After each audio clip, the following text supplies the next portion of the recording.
रात के 2:30 बज रहे थे। जंगल में हल्की हल्की सी धुंध पड़ी हुई थी और दूर कहीं हवा की सरसराहट सुनाई दे रही थी। इंडिया के एक पुराने फॉरेस्ट रेलवे रूट पर एक अबंडेंट स्टेशन था जिसका नाम था शांतिपुर हल्ट। आज से लगभग 15 साल पहले तक ये स्टेशन एकदम नॉर्मल था। ट्रेन रुकती थी, पैसेंजर्स आते जाते रहते थे और चाय की टपरी लाइक जो शॉप्स होती है स्टेशंस में वो सारी नॉर्मल थी, एकदम चलती रहती थी। लेकिन एक रात सब कुछ बदल गया।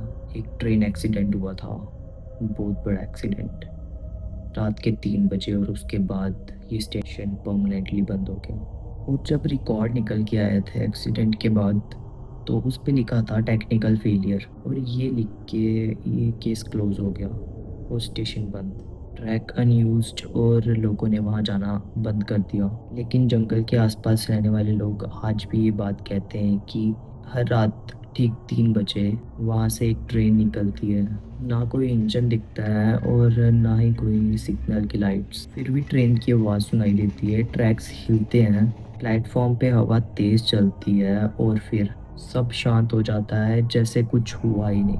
इस वीडियो की शुरुआत होती है राघव से। राघव 24 साल का एक फ्रीलांस वीडियोग्राफर था। ट्रैवल वीडियोस बनाता था, documentary types, old places explore करना, हिस्ट्री रिकॉर्ड करना और अबैंडन प्लेसेस पे वीडियो बनाना ये उसका पैशन था। एक दिन उसे एक ओल्ड रेलवे डॉक्यूमेंट्री प्रोजेक्ट मिला। टॉपिक था old abandon railway routes of India. इसी प्रोजेक्ट में उसे शांतिपुर हल्ट नाम मिला। राघव पुरानी रेलवे फाइल्स देख रहा था, dusty documents, old accident records, close station records. तभी उसे एक फाइल मिली और उसके ऊपर लिखा था शांतिपुर हल्ट एक्सीडेंट रिपोर्ट 2009। उसने फाइल खोली और अंदर सिर्फ 3 पेजेस थे। बहुत छोटी रिपोर्ट थी और लास्ट लाइन में लिखा हुआ था कि ये ट्रेन एक सिग्नल फेलियर की वजह से क्रैश हुई। राघव को ये स्ट्रेंज लगा। उसने सोचा कि इतना बड़ा एक्सीडेंट हुआ और सिर्फ 3 पेजेस की रिपोर्ट, कुछ तो मिसिंग था। उसने इंटरनेट पे सर्च किया, ओल्ड आर्टिकल्स देखे और ओल्ड रिपोर्ट्स भी देखे, बट डिटेल्ड इन्फॉर्मेशन कहीं पे भी नहीं थी, जैसे किसी ने जानबूझकर सब कुछ डिलीट कर दिया हो। तब भी उसे एक लोकल ब्लॉग मिला और उसमें लिखा था शांतिपुर हल्ट में हर रात ठीक 3 बजे ट्रेन आती है। राघव हंस पड़ा और उसे लगा कि जैसे हर गांव में कोई ना कोई मिथ फैला देता है और यहाँ पे भी ऐसा ही हुआ। लेकिन उसकी क्यूरियोसिटी बढ़ गई। उसने अपने दोस्त कबीर को कॉल किया। कबीर उसका शूटिंग पार्टनर था। भाई एक अबंडेंट स्टेशन मिला है। कबीर पूछता है कहाँ? फॉरेस्ट रूट में, शांतिपुर हल्ट। कबीर ने तुरंत कहा वही जहाँ रात के 3 बजे ट्रेन आती है। राघव थोड़ा शॉक्ड हुआ। तू जानता है इस जगह को? हाँ, मेरे चाचा यहाँ पे काम करते थे, उन्होंने मना किया था वहाँ जाने के लिए। राघव सीरियस हो गया, पूछता है क्यों? कबीर धीरे से बोलता है वहाँ एक्सीडेंट में बहुत लोग मरे थे, बॉडीज प्रॉपरली रिकवर भी नहीं हुई, ट्रैक कुछ दिन बंद रहा, फिर स्टेशन परमानेंटली बंद कर दिया गया। राघव ने पूछा ट्रेन वाली बात, पर कबीर चुप रहा। 2 सेकंड की खामोशी के बाद कबीर बोला वहाँ के लोग कहते हैं कि रात के 3 बजे ट्रेन की आवाज़ आती है। राघव ने स्माइल करी और बोला कि डॉक्यूमेंट्री के लिए ये प्लेस परफेक्ट होने वाली है। कबीर ने तुरंत मना किया, सीरियसली राघव मत जा। लेकिन राघव का डिसीजन क्लियर था, कल रात चलते हैं। नेक्स्ट डे राघव और कबीर एक फॉरेस्ट रूट से जा रहे थे। शाम का टाइम था और हर जगह सन्नाटा था। शाम का टाइम था, रोड सुनसान और दोनों साइड जंगल। सूरज धीरे धीरे ढल रहा था और हवा ठंडी होती जा रही थी। कबीर थोड़ा नर्वस था। राघव वापस चल लेते हैं, राघव बोला स्टेशन देख के निकल जाएंगे। 8:50 PM हो रहा था। दोनों शांतिपुर हल्ट पहुंचे। स्टेशन बिल्कुल डेड लग रहा था, जैसे सालों से वहाँ किसी ने कदम नहीं रखा। कबीर धीरे से बोला ये जगह ठीक नहीं लग रही यार। राघव ने कैमरा ऑन किया, रिकॉर्डिंग स्टार्ट करी और कैमरे में बोला today we are eight Shantipur हल्ट। तभी प्लेटफॉर्म पे एक बूढ़े अंकल बैठे थे और उनके कपड़े पूरे सफ़ेद थे, बिल्कुल चुपचाप बैठे हुए थे। और कबीर और राघव दोनों रुक गए और कबीर धीरे से बोलता है ये कौन है? राघव उनके पास गया। नमस्ते बाबा। बूढ़े अंकल ने उनकी तरफ मुड़कर देखा। उनकी आंखें अजीब थी, जैसे वो उनको पहले से जानते हो। बाबा ने धीरे से बोला, 3 बजे वाली ट्रेन देखना है वो। राघव और कबीर एक दूसरे की तरफ देखने लगे। राघव बोला, आपको कैसे पता? बाबा हल्की सी मुस्कान देके बोले, सब यहाँ देखने आते हैं लेकिन वापस कम लोग जाते हैं। कबीर का चेहरा सफेद पड़ गया और राघव ने पूछा कि ट्रेन सच में आती है यहाँ? बाबा ने बस एक चीज बोली, 3 बजे प्लेटफॉर्म से दूर रहना। राघव ने पूछा, आप कौन हो? लेकिन जब उसने दोबारा मुड़कर देखा तो वहाँ कोई भी नहीं था। बाबा गायब, बिल्कुल गायब। कबीर डर गया। राघव वापस चलते हैं। राघव चुप था। उसने वॉच देखी और टाइम हो रहा था 2:20। रात और गहरी हो चुकी थी। जंगल में हवा की आवाज़ें सुनाई दे रही थी और प्लेटफॉर्म में सिर्फ 2 लोग बचे थे, राघव और कबीर। कबीर का चेहरा पूरा सफ़ेद पड़ चुका था। उसने धीरे से कहा, राघव वो बूढ़े अंकल कहाँ गए? राघव ने प्लेटफॉर्म के कोने में देखा। वहाँ सिर्फ टूटी हुई बेंच थी और कोई भी नहीं। कोई पैरों के निशान नहीं, जैसे वहाँ कोई था ही नहीं। कबीर ने घबरा कर बोला, ये नॉर्मल नहीं है। राघव ने काम रहने की कोशिश करी, शायद हमने गलत देखा हो, लेकिन अंदर से वो भी डर रहा था। अब रात के 2:30 बज चुके थे। हवा ठंडी होती जा रही थी और राघव ने अपने ट्राइपॉड पे कैमरा लगाया, प्लेटफॉर्म का वाइड एंगल सेट करा और कबीर इधर उधर ही देखे जा रहा था, जैसे उन्हें कोई देख रहा हो। कबीर ने धीरे से पूछा, कितना टाइम हो रहा? राघव ने वॉच देखी। टाइम हो रहा था 2:36। बस 24 मिनट। कबीर ने तुरंत कहा, यार इतना वेट क्यों कर रहे हैं, चलना चलते हैं। राघव बोला, अब आए हैं तो देख के ही जाएंगे। 2:45 बज चुके थे और ट्रैक्स पे हल्की सी वाइब्रेशन होना स्टार्ट हो चुकी, जैसे मेटल हिल रहा हो। कबीर ने तुरंत ट्रैक्स की तरफ देखा। राघव, ट्रैक्स हिल रहे हैं। राघव ने टॉर्च फोकस करी।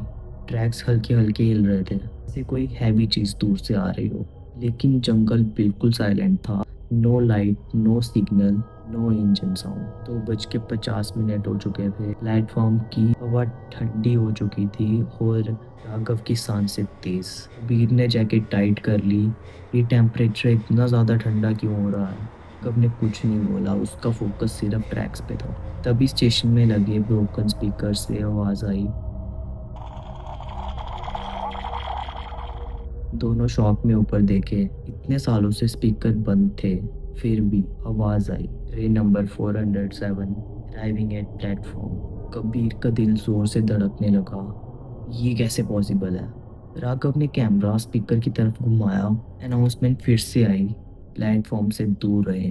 2:53 AM होने लगे और हवा बहुत तेज चल रही थी और डस्ट भी हवा में उड़ने लगी। ट्रैक्स जोर जोर से हिलने लगे। कबीर चिल्लाया, राघव, ट्रेन आ रही है।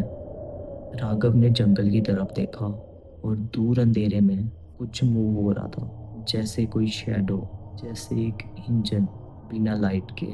2:56 AM हो चुके थे और एक ट्रेन की हॉर्न की आवाज़ सुनाई दी, जैसे ट्रेन का हॉर्न पूरा फेंट हो चुका हो, जैसे किसी पुरानी रिकॉर्डिंग से आ रही हो। कबीर पीछे हटा और बोला कि ये पॉसिबल बिल्कुल भी नहीं हो सकता, ये रियल नहीं है। राघव की आंखें फट चुकी थी, वो रिकॉर्ड कर रहा था। 2:58 AM और हवा तूफान की तरह तेज चल रही थी। ट्रैक्स हिलने लगे और अंधेरे में पुरानी ट्रेन का इंजन दिखाई दिया। रस्टी इंजन, ब्रोकन विंडोज और डिम येलो लाइट्स, जैसे 15 साल पुरानी ट्रेन हो और वो प्लेटफॉर्म में एंटर कर रही थी। लेकिन एक अजीब बात, ट्रेन बिल्कुल साइलेंट थी, सिर्फ वाइब्रेशन की आवाज़ आ रही थी, नॉर्मल इंजन साउंड नहीं। ट्रेन प्लेटफॉर्म पे रुक गई, गेट खुले और अंदर लोग बैठे थे, नॉर्मल लोग। न्यूज़पेपर पढ़ रहा था तो कोई खिड़की के बाहर देख रहा था, तो कोई बात कर रहा था, जैसे कोई नॉर्मल ट्रेन हो। कबीर शॉक में था, ये लोग कौन है? राघव बोला, ये एक्सीडेंट वाली ट्रेन है। प्लेटफॉर्म पर अचानक से मूवमेंट हुई, लोग दिखने लगे, जैसे कोई शेडोज हो, जैसे कोई पुरानी मेमोरी रिप्ले हो रही हो। एक चाय वाला चल रहा था और एक गार्ड सिग्नल दे रहा था। एक बच्चा प्लेटफॉर्म पे भाग रहा था और सब कुछ ट्रांसपेरेंट था। अब शैडो। कबीर पीछे हट गया, ये रियल नहीं है। राघव धीरे धीरे ट्रेन की तरफ बढ़ने लगा, कैमरा हाथ में। कबीर चिल्लाया, प्लेटफॉर्म से दूर रहना, लेकिन कबीर ने नहीं सुना। वो आगे बढ़ता जा रहा था, जैसे उसे कोई बुला रहा हो। ट्रेन के अंदर से आवाज़ आई, राघव। राघव रुक गया।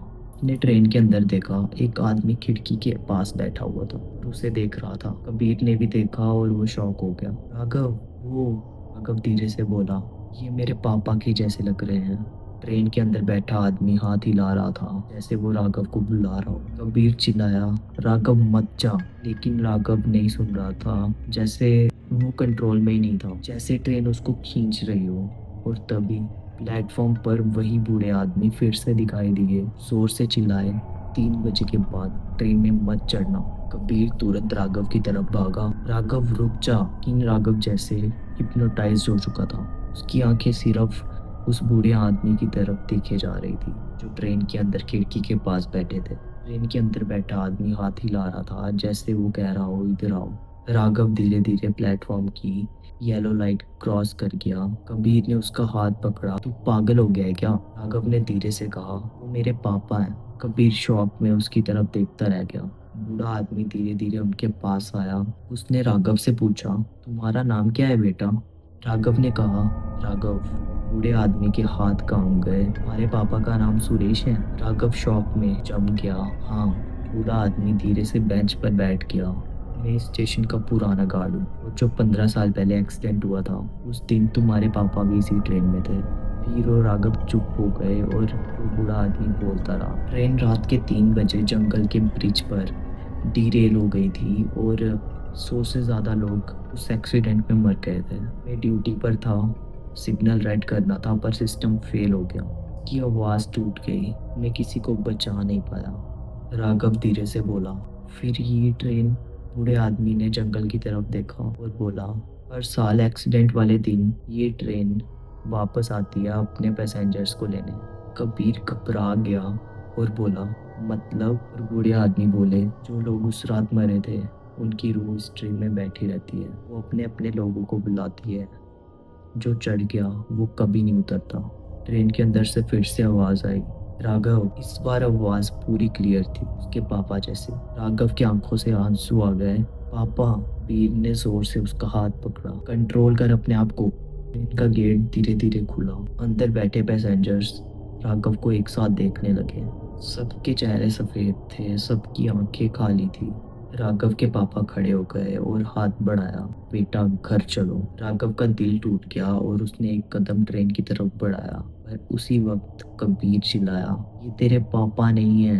बूढ़ा आदमी जोर से बोला, ये ट्रेन सबको अपनी तरफ खींचती है। ये तुम्हारे पापा की रूह नहीं बल्कि मौत का जाल है। 2:59 AM हो चुके थे और ट्रेन का हॉर्न जोर से बजा। प्लेटफॉर्म हिलने लगा।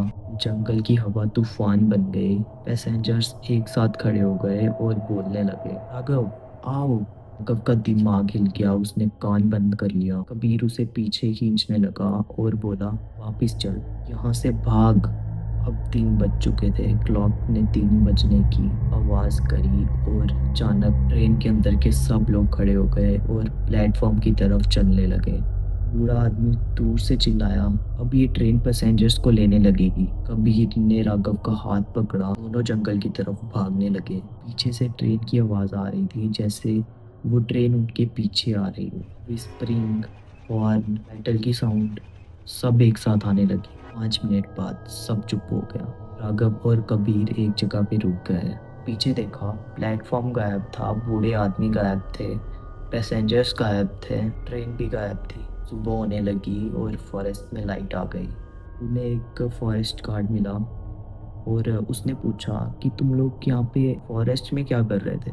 कबीर ने पूछा, ये शांतिपुर हल्ट कहाँ है? फॉरेस्ट गार्ड शॉक हो गया। उसने बोला कि ये तो 10 साल पहले बंद हो गया था। एक्सीडेंट के बाद रेलवे ने उसे तोड़ दिया था। वहाँ कुछ भी नहीं है। राघव ने धीरे से पूछा, वहाँ कोई बूढ़े गार्ड थे? फॉरेस्ट गार्ड चुप हो गया।